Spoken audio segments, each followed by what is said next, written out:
आता मी समाजात संवाद करायला कुठे जातो, प्रत्येक जण काहीतरी त्या समाज माध्यमावर काहीतरी टाकतोय, म्हणजे एक ऊर बडवण्यासाठी जात आहेत लोक, हे माझं असं माझं असं.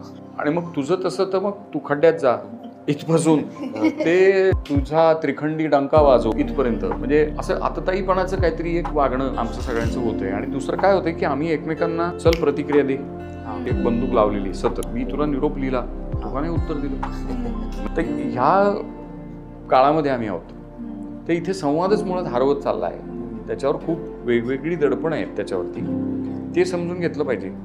तो काळ जो होता तेव्हा निसर्ग भरून होता, एवढा कल्लोळ नव्हता, गोंगाट नव्हता, वाहनं नव्हती, तर त्यामुळे माणसांना ठेरा होता, घाई नव्हती की बाबा बस आलायस का, बस बोलूया शांतपणे. आता होत नाही ते. तुमचा तुमच्याशी संवाद होत नाही तर आमचं तर म्हणजे बाकीचं लांबच राहिलं.